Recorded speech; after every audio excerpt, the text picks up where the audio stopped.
y calumnia contra el periodista Daniel Coronel. Sin embargo, como ya lo van a ver a continuación, la jueza hizo un fuerte llamado de atención y negó la petición de aplazar el juicio. Escuchemos.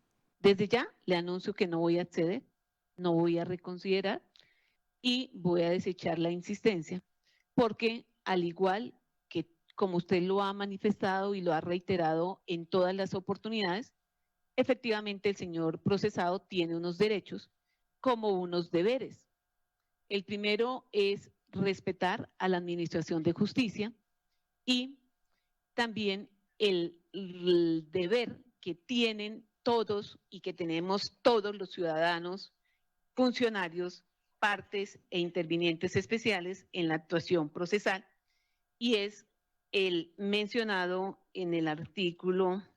Señora juez. Perdón, en el artículo 140 de la ley 906 de 2004, y es proceder, numeral primero, proceder con lealtad y buena fe en todos sus actos.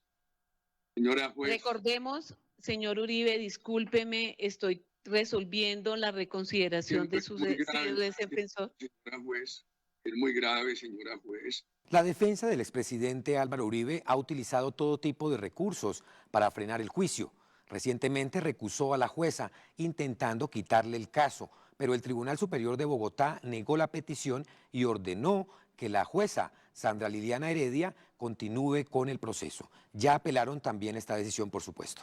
También fue recusada para quitarle el proceso la fiscal Marlene Orjuela, un hecho que no sucedió durante la época del fiscal general Francisco Barbosa, cuando, recordemos, sus fiscales intentaron en 3 oportunidades llevar el caso hasta la preclusión o cerrarlo. En el juicio contra Uribe también han salido a relucir las intimidaciones o amenazas, especialmente las que han sufrido los testigos del caso, algunos de los cuales esta semana reiteraron en vivo y en directo cómo han sido esas amenazas y cómo las han vivido. Pues quienes se han atrevido a declarar contra el expresidente Uribe la han pasado muy mal. La vida, según dicen, les dio un vuelco total. 2 de los testigos que han sufrido atentados o han sido amenazados declararon esta semana. La primera fue la médica Deyanira Gómez, quien acudió al juicio de manera virtual, pues desde 2018 salió del país por las amenazas. Al día siguiente, de manera presencial, apareció su expareja, Juan Guillermo Monsalve, considerado el testigo principal contra Uribe. Los 2 ratificaron sus señalamientos contra el expresidente y su círculo cercano. Recordemos que también son testigos contra el abogado Diego Cadena y el autodenominado abogánster y contra Álvaro Hernán Prada, actual presidente del Consejo Nacional Electoral, los 2 muy cercanos al exmandatario y procesados por lo mismo que se acusa al expresidente Álvaro Uribe: soborno, falsos testigos e intentos para engañar a la justicia. Hoy nos vamos a concentrar en los testigos más importantes y quienes han sido amenazados o asesinados, por supuesto, previo a este juicio. Vamos a empezar justamente por Juan Guillermo Monsalve y la médico Deyanira Gómez. Esta expareja ha tratado de ser desacreditada por la defensa de Álvaro Uribe y por supuesto por algunos medios de comunicación. Sin embargo, ellos han seguido firmes en sus acusaciones. Veamos esta historia. Juan Guillermo Monsalve es considerado el testigo clave contra el expresidente Álvaro Uribe Vélez en el juicio que se sigue contra el exmandatario por soborno y manipulación de testigos. Gracias, señora juez. Se trata de un ex paramilitar que se encuentra en la cárcel La Picota de Bogotá, pagando una pena de 40 años de prisión desde el año 2008. Es quizá el testigo más amenazado por haber sostenido desde hace más de 15 años que los Uribe Vélez fueron los promotores de la creación del bloque metro de las AUC, que habría ordenado múltiples masacres y que no solo apuntó sus fusiles contra la insurgencia. Cientos de civiles cayeron a manos de estos paramilitares.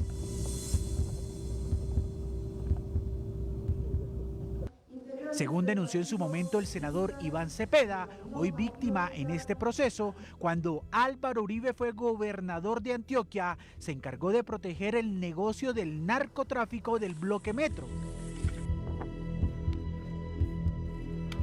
Para la época ya había una investigación silenciosa de fondo que no se había hecho pública ni había llegado a los estrados judiciales. Lo que necesita Colombia. Como parte de su trabajo como congresista, Cepeda recibió en el año 2009 desde distintos centros de reclusión del país los testimonios de dos ex paramilitares. Uno de ellos, Pablo Hernán Sierra, alias Pablo Guerrero, entonces recluido en la cárcel de Itagüí, excomandante del Frente Cacique Pipintá. El otro era Juan Guillermo Monsalve, quien estaba en la cárcel de Cómbita. A Monsalve le dicen Huacharaco por haber pasado parte de su vida civil y paramilitar en la hacienda Huacharacas, propiedad de los Uribe Vélez. Allí llegó por allá en 1994 a la edad de 8 años de la mano de su padre, administrador del lugar por una década. El ex paramilitar ha tenido que vivir, según se ha denunciado públicamente, un verdadero suplicio desde que decidió atestiguar contra el que es considerado el hombre más poderoso del país. Desde el año 2017, según reposa en el expediente, abogados y personajes muy cercanos al expresidente lo han buscado para cambiar su testimonio e incriminar al senador Iván Cepeda. Recientemente, el pasado martes 25 de febrero, el abogado Miguel Ángel del Río aseguró que Monsalve había sido intimidado dentro de su propia celda en la cárcel La Picota de Bogotá.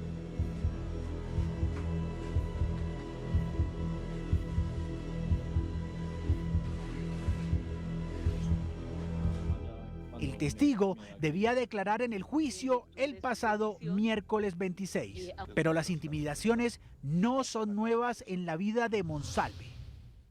En 2012 lo agredieron con un cuchillo en la cárcel de Cómbita.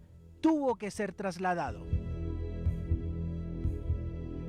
Así lo relató Monsalve el jueves pasado durante el juicio contra Uribe que se llevó a cabo en los juzgados de Palo Quemado, donde se presentó como testigo estrella del caso.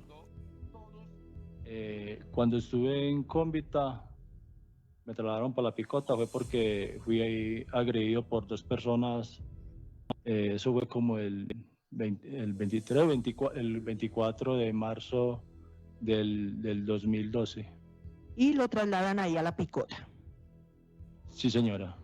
Cuéntele a la audiencia detalles de esa agresión que usted dice sufrió el 24 de marzo de 2012 al interior de la penitenciaría de Cómbita. A mí me sale una remisión para Bogotá los primeros días del mes de marzo. Y cuando estuve acá y llego a los 15 días, me llevaron ya a Cómbita después de la remisión y esa semana me tiraron dos internos. ¿Qué significa tirarle? Como se hablan en la cárcel, dos muchachos con cuchillos, con dos cuchillos que se hacen en las cárceles, me tiraron con los cuchillos. ¿Sabe la identidad de las personas que lo agredieron? No sé, no me acuerdo de los nombres, pero uno era como de apellido, nombre Mateus, algo así. ¿De la otra persona recuerda algo? No recuerdo el nombre de la otra persona, como Willington o algo así era que me parece. ¿Sabe el motivo por el cual se produjo esa agresión?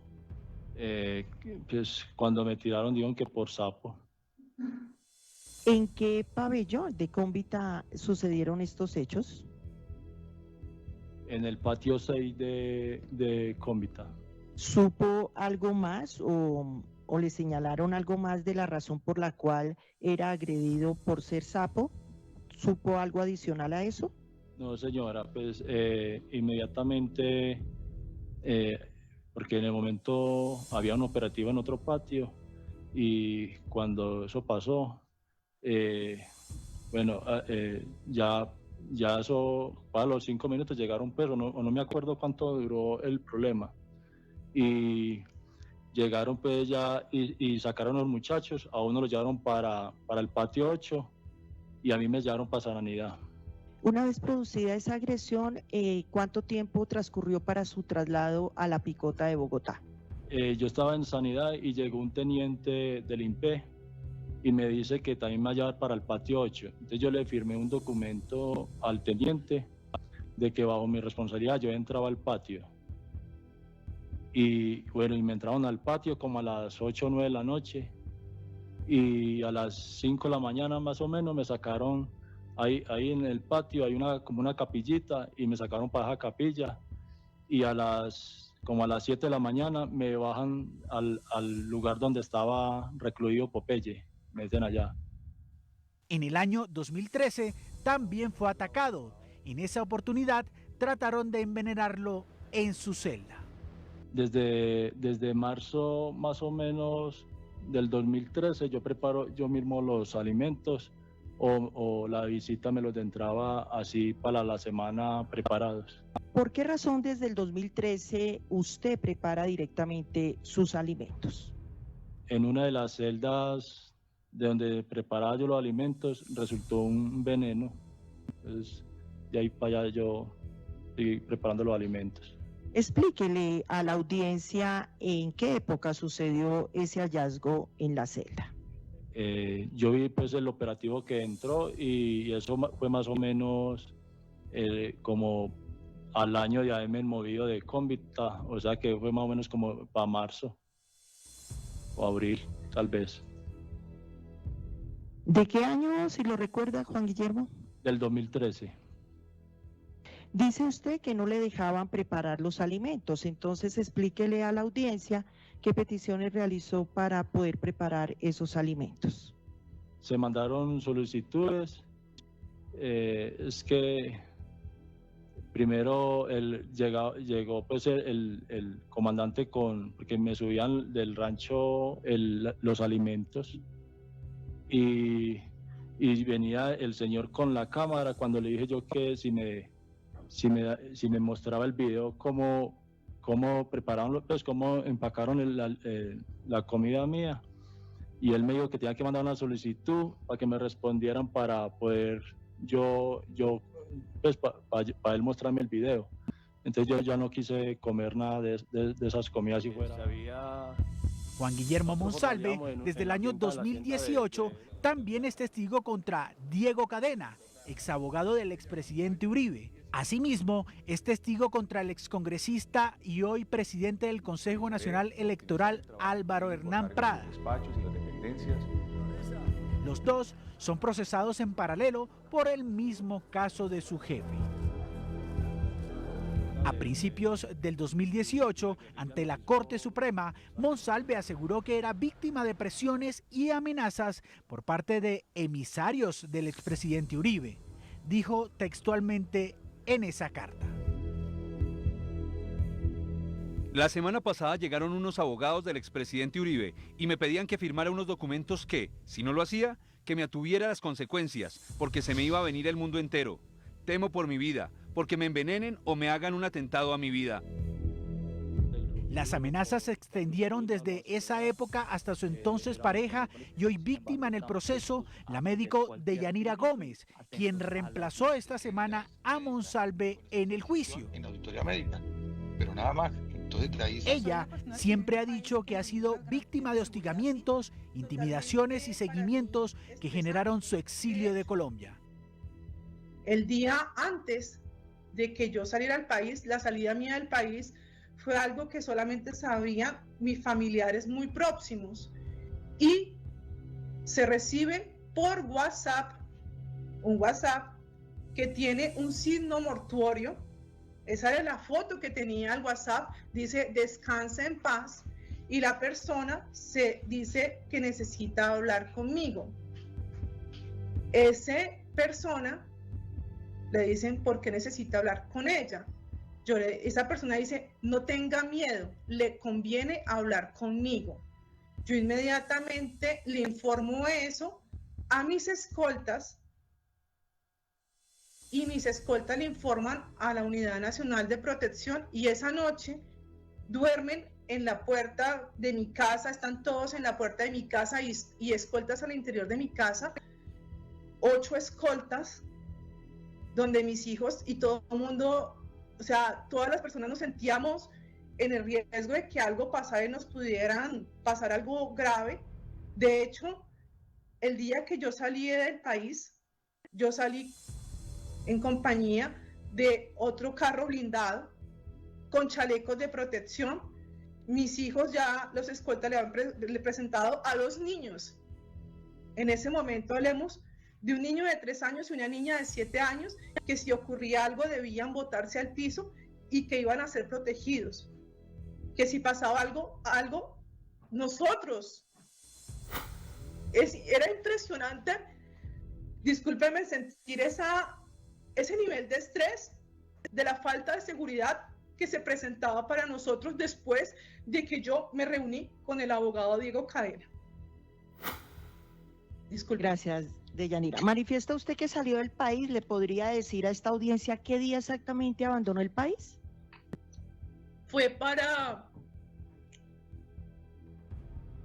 julio de 2018. El día en este momento no lo tengo muy presente, pero fue para julio de 2018. Durante sus testimonios esta semana en el juicio que se surte contra Álvaro Uribe por soborno y falsos testigos, tanto Deyanira Gómez como Juan Guillermo Monsalve se ratificaron en sus señalamientos de los vínculos paramilitares y la búsqueda de torcer la verdad por parte del expresidente Uribe. A las propuestas del grupo narcoterrorista FARC. Vamos a una primera pausa institucional y al regreso esperen. ¿Quién era ese testigo que fue asesinado y por qué era importante para el caso Uribe? Ya volvemos.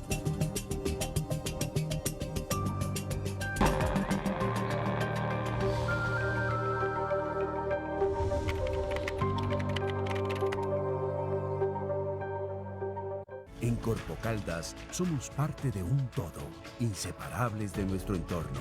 Nuestra esencia lleva el cuidado de la riqueza natural y el propósito de contribuir al desarrollo de esta mágica región. Nos enorgullece ser un bioterritorio sostenible, comprometido con las dinámicas de nuestra sociedad. Somos guardianes de la vida, protegemos las especies clave para la conservación de la biodiversidad. Comisión de Regulación de Comunicaciones.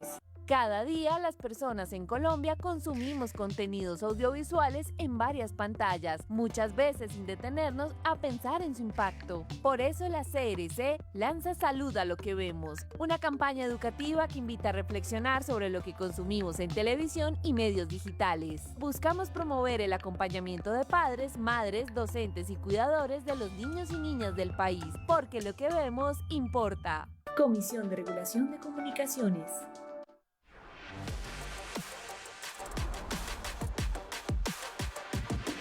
La Liga de Fútbol Femenino Colombiano se vive por Señal Colombia, la señal de la gente. Desde la primera fecha y hasta conocer al campeón, el sistema de medios públicos llevará las emociones del campeonato femenino colombiano a todas sus figuras. El mejor partido de cada fecha, usted lo verá en directo por Señal Colombia, la señal de la paz. Desde febrero hasta septiembre, no se pierda la Liga Femenina por RTVC, que es la de la gente.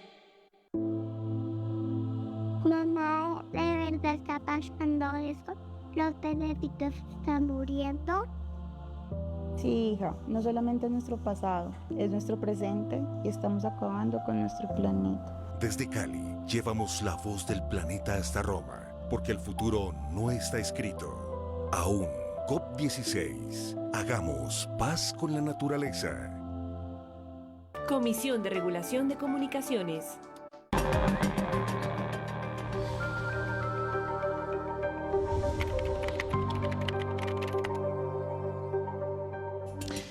Muchas gracias por continuar con Señal Investigativa, hoy hablando de los testigos amenazados y asesinados antes del juicio contra el expresidente Álvaro Uribe Vélez. Hablamos en la primera parte de este programa de dos que son claves en este caso, de Yanira Gómez y Juan Guillermo Monsalve. Ahora vamos a conocer la historia de otro personaje. ¿De quién se trata, Edison? Se trata de la historia de Carlos Enrique Areiza Arango, un ex policía y luego paramilitar, quien desde 2011 empezó a ser perseguido por sus acusaciones contra los políticos amigos del expresidente Uribe, como lo es Luis Alfredo Ramos, quien ya fue condenado por sus nexos con los paramilitares. Sí, señor, la historia detrás de este homicidio se remonta a esa versión de Areiza contra Ramos, la cual terminó con presiones hacia el paramilitar para que se retractara de su acusación, no solo contra Ramos, también contra los hermanos Uribe Vélez, y que en su lugar acusara al senador Iván Cepeda de haberle dado dinero para señalarlos. Aunque Areiza fue asesinado, la Corte Suprema de Justicia condenó a Luis Alfredo Ramos el año pasado por sus nexos con los paramilitares y le dio plena credibilidad a lo dicho por el testigo desde el año 2011 hasta el día que cayó asesinado. Esta es su historia. Carlos Enrique Areiza Arango, alias Papo, fue un ex policía que se convirtió en paramilitar precisamente en Antioquia a finales de 1990. Se fugó de la cárcel de Bellavista, ubicada en Bello, Antioquia, a finales de 2011, pues aseguró que lo iban a asesinar por lo que sabía. En ese momento, Areiza buscó contactarse con el congresista Iván Cepeda, quien por intermedio del Ministerio de Justicia ayudó para que Areiza se entregara a las autoridades el 15 de diciembre de 2011.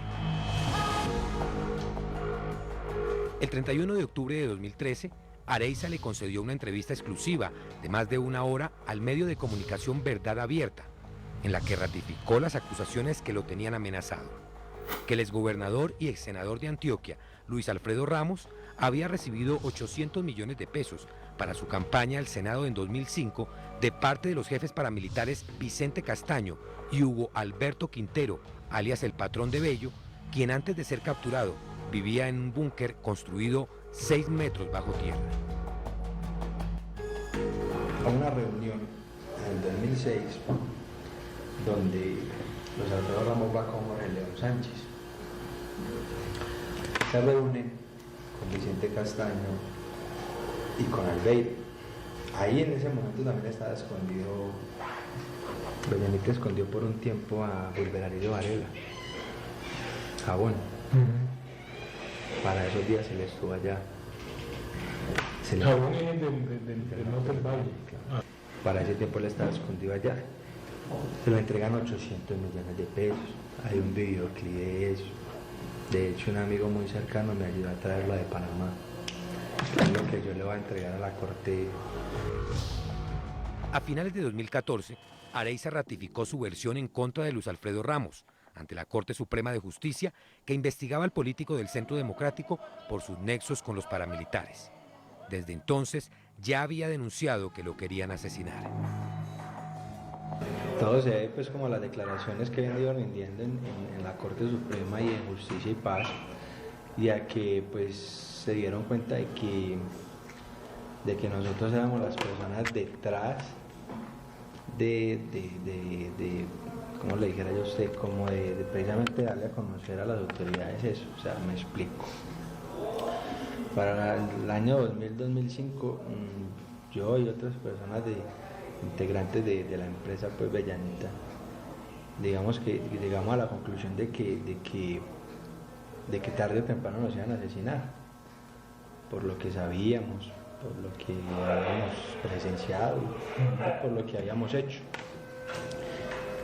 Buscamos, como yo, el primer contacto que yo tengo, lo tengo porque en una reunión en Urabá, a mí me encargan la tarea de hacerle el seguimiento al magistrado Iván Velázquez.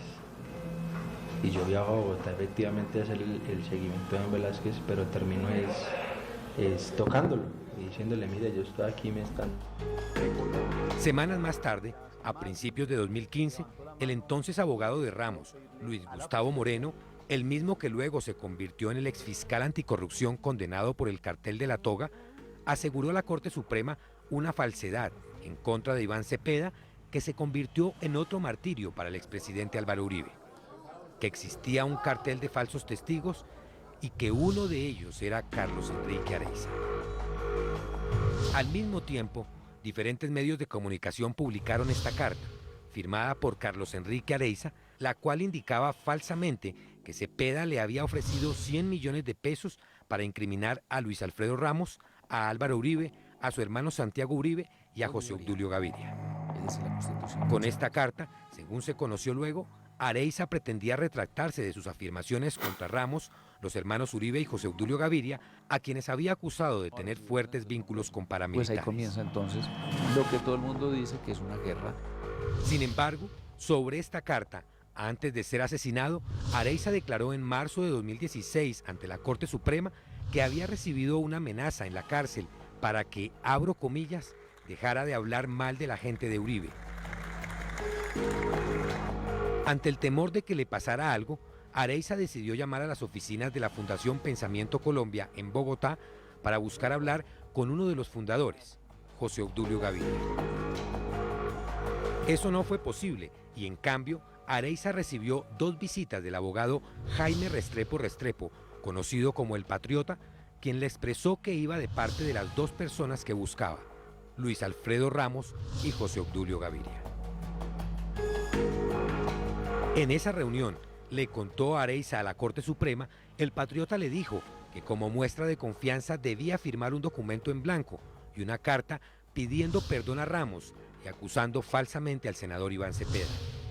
Doctora, que frente a lo que rodeó esa carta, yo le tengo mucho miedo a esa situación porque es una situación muy delicada, porque hay personas que estuvieron involucradas, que son muy delicadas, doctora. Entonces, vuelvo y le digo, ahí es donde empieza uno a temer por su vida, pero frente a esa carta hay una situación demasiadamente delicada. Doctora, pero es que si le digo el nombre, también tendría que contarle la historia y ahí donde yo ya me complico la vida, doctora. Leonardo Pinilla me visitó un día después aquí en la cárcel de esa llamada con el investigador de nombre Jeffrey, no recuerdo el apellido, pero con un investigador de ellos, de nombre Jeffrey Garavito. Sin embargo, años después, El Patriota se enfrentaría con José Obdulio Gaviria, quien negó que lo hubiese autorizado para hablar con Areiza. En donde prácticamente, abro comillas, con la lavada de manos de José Obdulio en la W Radio, donde dice que nada sabía del caso Areiza, entonces, ¿quién será el próximo asesinado? Quiero preguntarle, ¿quién puede querer matarlo a usted y por qué? Pero más grave aún cuando uno ve que los enemigos pueden venir de los que uno ha considerado amigos y aliados, y que encuentra uno deslealtad e ingratitud por parte de personas como ocurrió con el hoy senador José Obdulio Gaviria. Tanto como para, excúseme, señor Jaime Restrepo, tanto como para ser un enemigo que pueda atentar contra su vida. No, yo en ningún momento he hecho esa denunciación. Y el sentido, el tenor literal de ese trino lo que pone en evidencia es que igual que lo hizo Nerón en el siglo XIII, cuando le tiraba a los cristianos a los leones, lo que hizo el señor José Obdulio Gaviria fue dejarme solo, haciendo nugatorio, un hecho que es evidente y donde hay evidencia y pruebas que él y el señor Fernando Alameda, director ejecutivo de la Fundación Centro de Pensamiento Primero Colombia, fueron quienes me enviaron como emisario jurídico para hablar con el testigo Carlos Enrique Areiza Arango. Le dio me levanté un día aburrido y se me ocurrió a motu propio ir a visitar a un testigo. Si yo fui a la cárcel de Itagüí a visitar al señor Carlos, al individuo, porque ese no era un señor, ese era un bandido, al individuo Carlos Enrique Areiza Arango, lo hice bajo el mandato del senador José Obdulio Gaviria y del señor Fernando Alameda. Yo me monté en un bus que él me invitó y él fue quien me indujo a ir a la cárcel de Itagüí solicitándome un favor para hablar con un testigo. En ese bus que yo me monté, o nos estrellamos juntos o nos bajamos juntos. Pero ahora que no venga de esa manera tan mezquina, que se amarre los pantalones y que diga la verdad, porque cuando yo fui a la cárcel de Itagüí lo hice bajo el mandato y la directriz de José Obdulio Gaviria y del señor Fernando Alameda. La falsa carta contra el senador Cepeda fue ampliamente divulgada por los medios de comunicación, pero en marzo de 2016, ante la Corte Suprema de Justicia, Areiza negó que el senador Cepeda le hubiese ofrecido 100 millones de pesos para incriminar a Luis Alfredo Ramos, a los hermanos Uribe y a José Obdulio Gaviria. A mí lo único que me dijo el señor Cepeda, que me lo dijo en el carro el día que me entregué, me dijo que si yo tenía denuncias o pruebas en contra de senadores que estuvieran involucrados con paramilitarismo, él me las tramitaba, que si quería él me ponía en plenaria de la Cámara y que si quería denunciar que él me apoyaba en eso. Es más, Carlos Enrique Areiza le dijo a la Corte en marzo de 2016 que nunca le dio permiso para que el patriota entregara a los medios esa carta. Hermano, paren toda esta manezadera, si es que tienen que ver ustedes. De hecho, en una de sus últimas declaraciones ante la Corte, Areiza estaba molesto y aseguró que había dado una entrevista al programa Los Informantes de Caracol Televisión con el riesgo que eso implicaba para su vida, pero que había sido tergiversado para presentarlo como el malo de la película a él. Se llamaba Carlos Enrique Areiza Arango y llevó hasta la tumba el rótulo de testigo falso, que lo terminó definiendo. Es que se enamoró de quien no... De hecho, esa entrevista completa fue borrada de internet, pues Señal Investigativa la buscó y solo encontró este fragmento con el que el condenado Luis Alfredo Ramos promocionaba su falsa inocencia. Mucho se ha dicho sobre los falsos testigos, que como las brujas, que los hay, los hay. El testimonio de Carlos Areiza desde la cárcel de Itagüí demuestra que hay todo un negocio detrás de los testimonios en el bajo mundo para obtener beneficios con la justicia. Señor exgobernador, familia Ramos, yo lamento mucho haber cometido este error, lamento mucho haberme prestado para esto y sobre todo lamento no haber tenido la gallardía de denunciar esto a tiempo. En febrero de 2018, la Corte Suprema, tras recibir distintos testimonios para corroborar si el senador Cepeda estaba ofreciendo dineros para acusar a los hermanos Uribe, terminó comprobando que era falso y que lo que habría ocurrido era todo lo contrario, que el expresidente Álvaro Uribe habría ordenado buscar falsos testimonios paramilitares para enlodar y condenar al senador Iván Cepeda. Por esa razón, hoy Álvaro Uribe está en juicio. En ese mismo documento, la Corte pidió también extremar la protección de Carlos Enrique Areiza, pues durante sus últimas declaraciones de 2016 había manifestado el temor de ser asesinado. Sin embargo, después de esa decisión de la Corte Suprema, la suerte de Carlos Enrique Areiza terminaría con el peor desenlace. 2 meses después, el 14 de abril de 2018, Areiza fue asesinado por 2 sicarios que se transportaban en una motocicleta en Bello, Antioquia, mientras Areiza estaba parado frente a una joyería.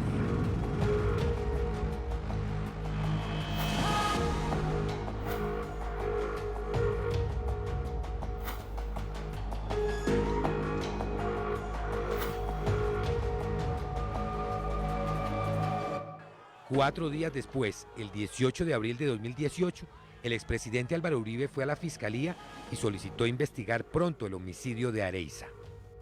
He venido a la Fiscalía a pedir al señor Fiscal General de la Nación que por favor la Fiscalía haga claridad rápidamente sobre el asesinato del señor Carlos Enrique Areiza Arango.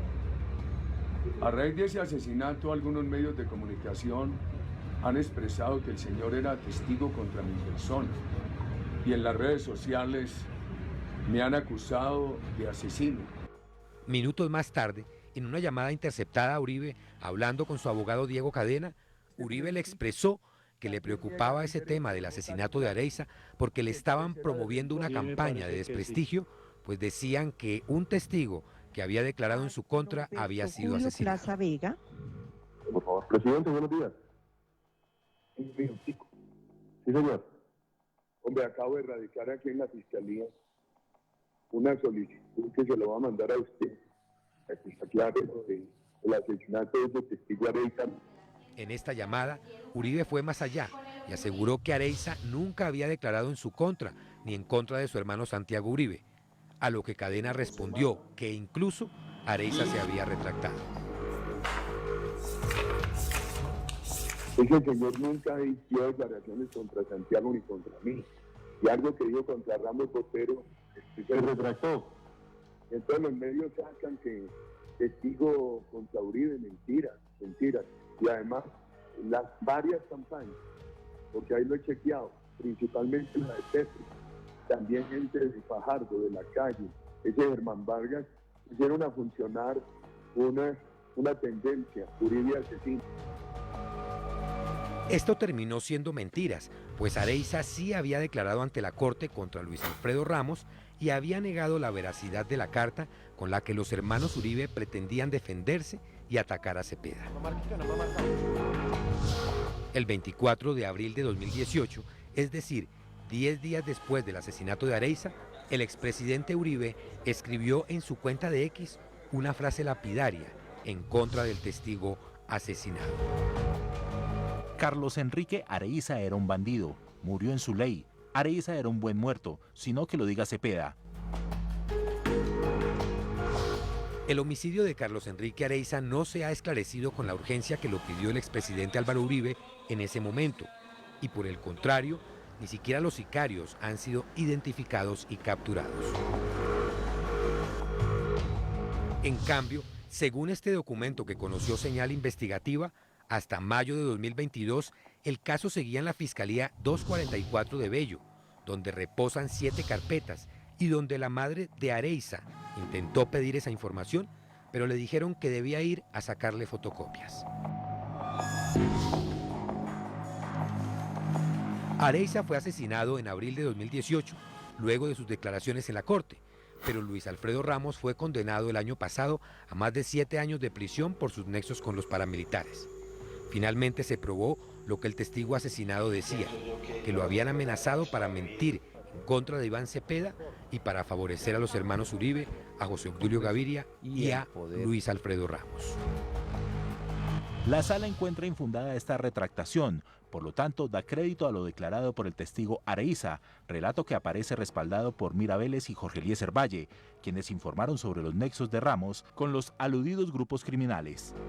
En este caso, y con este testigo, el tiro de Uribe y su círculo cercano le salió por la culata.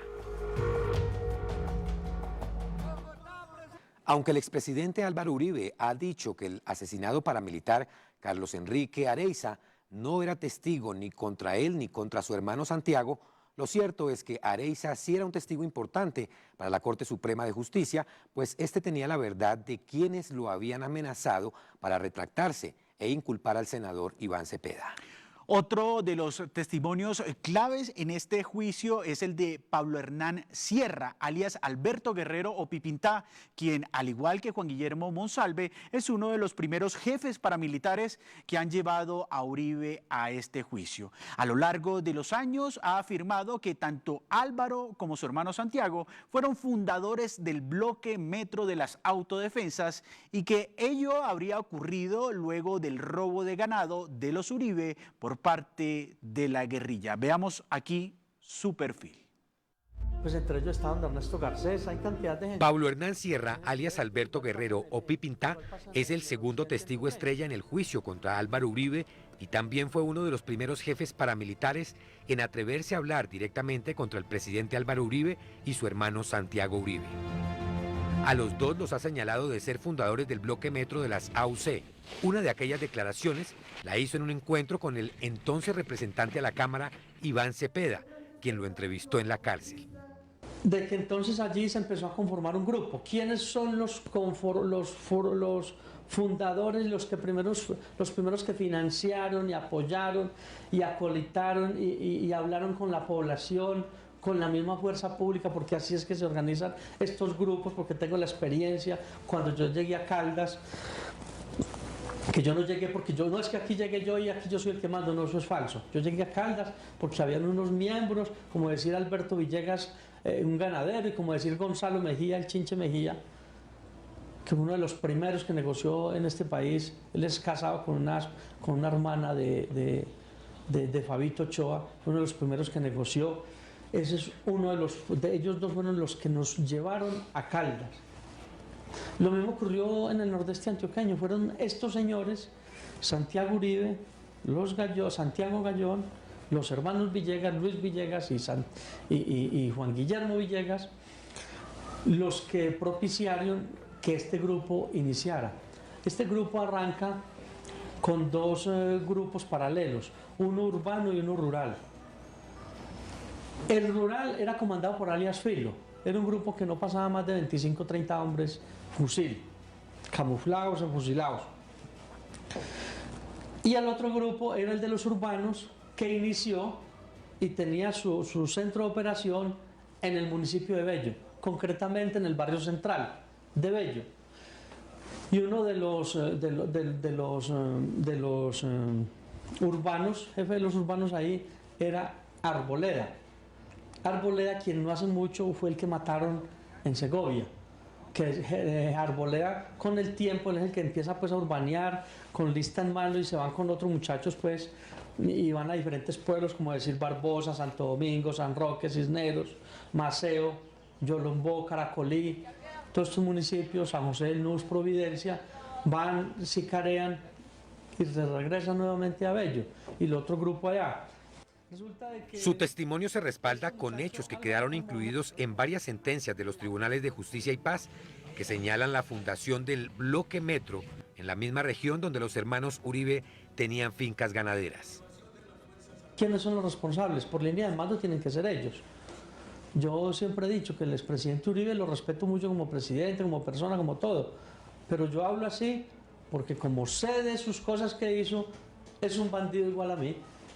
Es un bandido igual a mí, también delinquió y es un hombre que fue víctima de la guerra porque allá en esa finca mataron a su padre y entonces el hombre por defender sus propiedades y sus cosas es un hombre que se enfrentó a la guerrilla como nos enfrentamos muchos colombianos, que no solamente fue el presidente, igual los hermanos Villegas, gente buena, honorable, trabajadora, luchadora, lo mismo Santiago Gallón, gente buena, trabajadora, luchadora, pero que nos tocó la guerra nos llegó a la casa. ¿Qué nos tocó hacer? Defendernos.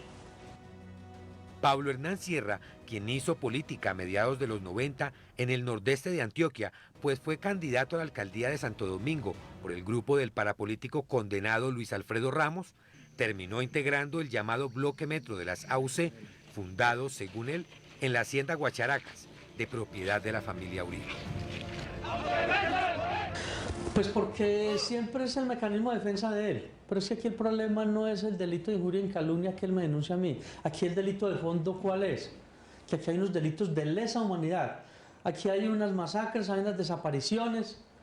Aquí hay conformación de grupos de autodefensa donde él es responsable. Él lideró esos grupos. Como lo he dicho yo, el expresidente Álvaro Uribe fue nuestro referente. Fue nuestro referente desde su plataforma política e ideológica, fue nuestro referente para nosotros avanzar en la represalia que nosotros tuvimos contra las guerrillas marxistas en Colombia. Así como para las guerrillas su referente fue el mismo Partido Comunista, para las guerrillas fue referente personajes como Fidel Castro, como el Che Guevara, como Stalin. Para las guerrillas colombianas, para nosotros lo fue el expresidente Álvaro Uribe Vélez, fue nuestro referente. Como digo yo, el expresidente Álvaro Uribe nos entregó el fusil y después nos lo quitó.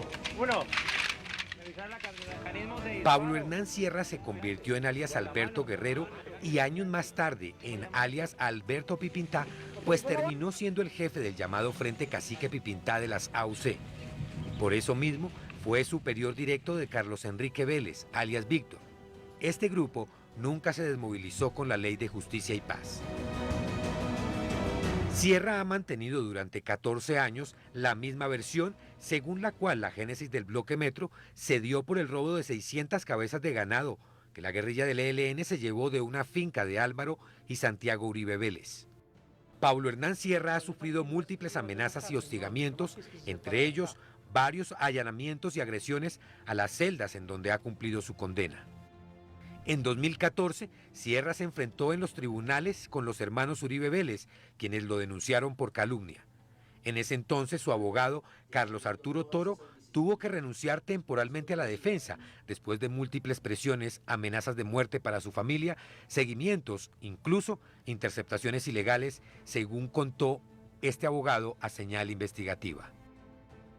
Que el señor Pablo Hernán Sierra García y el señor Juan Guillermo Monsalve Pineda se encuentran en grave estado de peligro no es una afirmación advenediza.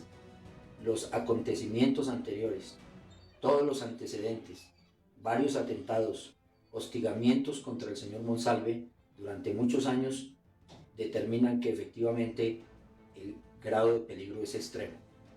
Sin embargo, desafiando todas esas vicisitudes, estos dos ciudadanos han sido los únicos que han tenido el valor civil de declarar en forma clara, precisa, categórica y completa sobre actividades de los señores Álvaro y Santiago Uribe Vélez relacionadas con el paramilitarismo en Antioquia.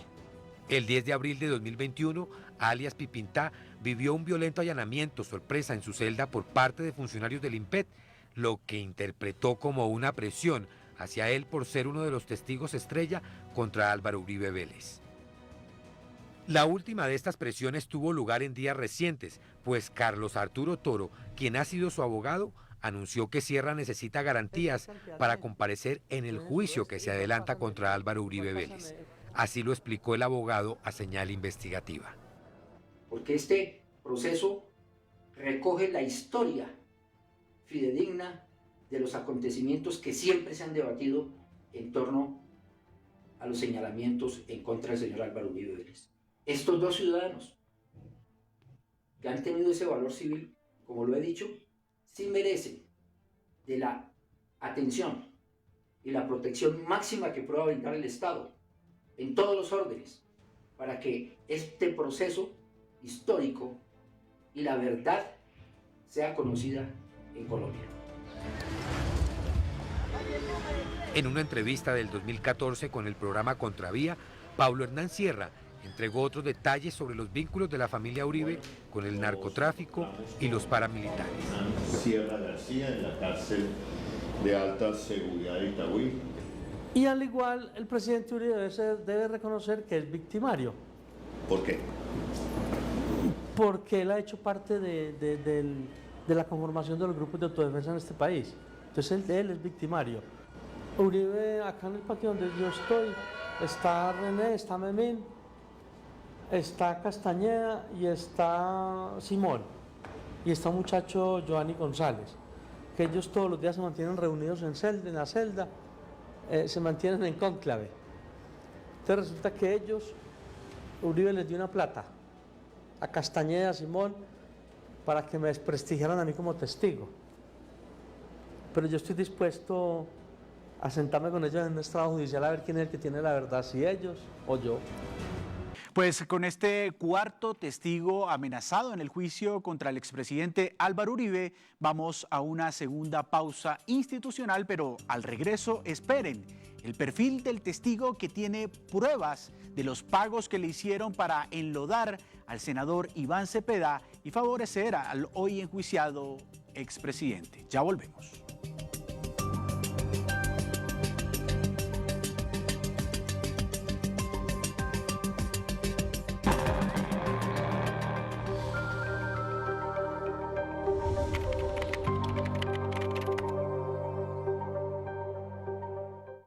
Cada día las personas en Colombia consumimos contenidos audiovisuales en varias pantallas, muchas veces sin detenernos a pensar en su impacto. Por eso la CRC lanza Salud a lo que vemos, una campaña educativa que invita a reflexionar sobre lo que consumimos en televisión y medios digitales. Buscamos promover el acompañamiento de padres, madres, docentes y cuidadores de los niños y niñas del país, porque lo que vemos importa. Comisión de Regulación de Comunicaciones.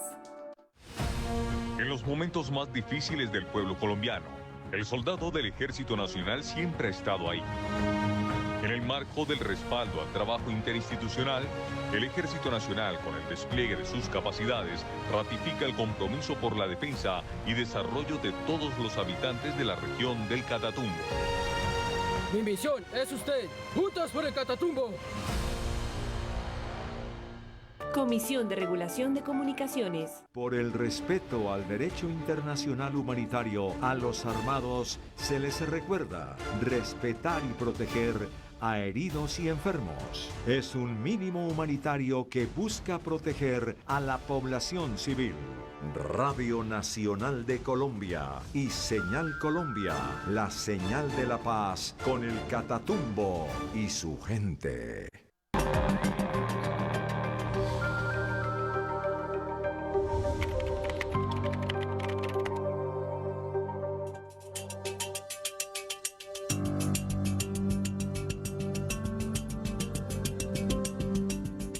Gracias por continuar con Señal Investigativa. Recuerden que esta es una alianza entre Señal Colombia y la revista Raya, hoy con los testigos amenazados y asesinados antes del juicio contra el expresidente Álvaro Uribe. Ya hemos hablado de 4 de ellos a lo largo de este programa. Ahora vamos a ver el perfil del quinto, Víctor. Sí, señor, vamos a ver el perfil de Carlos Enrique Vélez, alias Víctor, a quien entrevistamos semanas atrás y quien se ratificó en sus acusaciones contra Álvaro Uribe y su abogado Diego Cadena. Veamos la historia de Carlos Enrique Vélez, el quinto testigo amenazado. Listo. Entonces el nombre. Carlos Enrique Vélez, alias Víctor, es un viejo paramilitar que integró los grupos de autodefensa en el norte de Caldas y Risaralda bajo las órdenes de Pablo Hernán Sierra, más conocido como Alberto Guerrero o Alberto Pipintá. De las autodefensas en este país. ¿Es que la diligencia que vamos a iniciar? Sí, señor. Vélez fue condenado por múltiples hechos, entre ellos la masacre de Río Sucio, Caldas, en la que murió el líder indígena y candidato a la alcaldía Gabriel Ángel Cartagena en 2003. Desde la cárcel de Palmira, donde se encuentra recluido, Carlos Enrique Vélez le concedió a Señal Investigativa hace pocas semanas la única entrevista que ha dado a la televisión colombiana. Cadena. Yo le pido perdón a todos, pues, o sea, con pedir perdón nadie vuelve a la vida, no, pero en que sea uno de corazón sentirse, hombre, pues sí, descabezados y soy consciente de mis actos, pero más nunca que los tenga que pagar mi familia. Dijo que su vida corre peligro por haber revelado ante la Corte Suprema de Justicia cómo fue sobornado por el abogado Diego Cadena para que rindiera testimonios falsos a favor del expresidente Uribe y en contra del senador Iván Cepeda. ¿Y quién lo quiere silenciar a usted? Pues parece la pregunta. No, pues la pregunta del millón blanco es Uribe. Y vamos a que no van a decir que no. Recordemos que Diego Cadena, conocido como el abogánster, buscó a Vélez en 2017, según reposa en el expediente, para ofrecerle 200 millones de pesos a cambio de que firmara un papel en blanco. Aquí están los recibos de Diego Cadena. Esto fue lo que yo le entregué a la Corte. Lo que le entregué a la Corte y lo que la Corte tomó fotos de esto.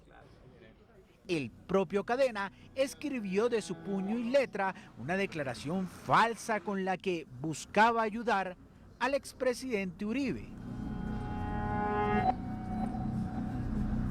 Y yo, ¿y este qué? Cuando, mucho gusto. Diego Cadena, el abogado del señor, del presidente Álvaro Uribe. Y yo, ¿no? ¿Se presentó así? Sí. Como de una, como una Sí, es que así como le estoy diciendo, así yo le he dicho a la Corte. Y yo, expresidente, le dije yo. Y yo, ¿qué pasa? Dice, no, don Carlos, mire, ¿qué tal? Le trae una, así, y unos papeles con el membrete de la piscina de él. Sí.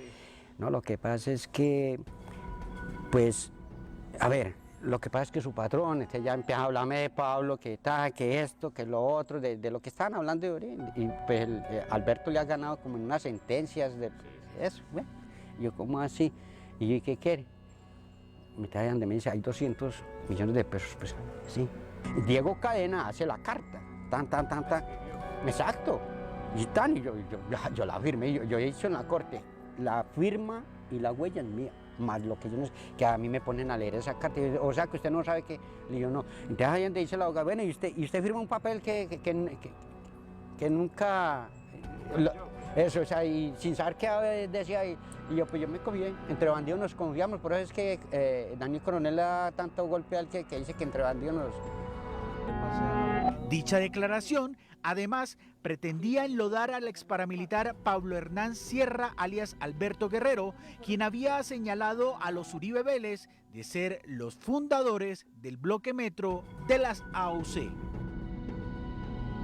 Yo ahorita lo de Cadena fue porque él vino y ofreció esa plata y que eso venía era de parte de ese señor Uribe, ¿sí me entiendes? Ahí ya ellos tienen que cuadrar sus chicharrones ellos dos. Después de contarle a la justicia cómo fue sobornado y presionado por los abogados del expresidente Uribe, el testigo Carlos Enrique Vélez ha sufrido por lo menos 3 atentados y varias agresiones dentro de la cárcel que buscan, según él, silenciarlo. Vea, hermano, voy a decir en pocas palabras, nosotros le tocamos las huevas al diablo. Usted sabe que Uribe es un hombre con poder, ese man es rico, y ese man tiene los bandidos amigos que usted quiera, que le hacen un favor. Uribe no necesita mancharse las manos de sangre, él simplemente sino alzar el dedo y decir ese y ya. Eso es todo con él, hermano. ¿Usted cree que cuántos testigos no han matado? 2 de los atentados ocurrieron en la cárcel de La Dorada, Caldas, y uno más tuvo lugar en la cárcel de máxima seguridad de Valledupar, conocida como La Tramacúa, después de un traslado irregular al que fue sometido. Además, en esa misma cárcel, durante un operativo del IMPEC, se le perdieron varias de las pruebas que incriminan a los abogados del expresidente.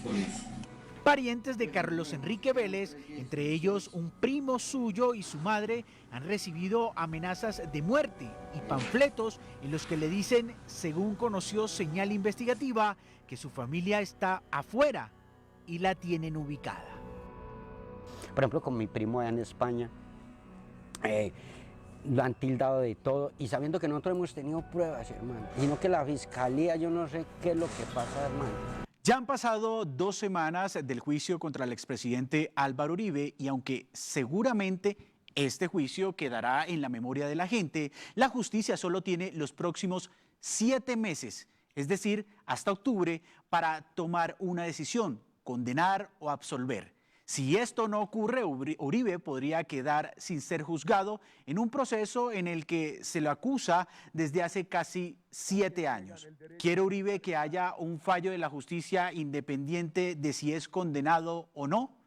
¿Quiere que el caso mejor se cierre y no haya una decisión? Todo está por verse, como usted lo dice, Víctor, en el juicio contra el expresidente Álvaro Uribe. Esta semana las audiencias continuarán hasta que hablen todos los testigos y se descubran todas las pruebas que existen en contra y a favor del acusado, el expresidente Álvaro Uribe Vélez. Hasta aquí otro capítulo de Señal Investigativa, una alianza entre Señal Colombia y la revista Raya. Nos vemos y escuchamos el próximo fin de semana con una nueva historia de interés nacional. Feliz inicio de semana para todos.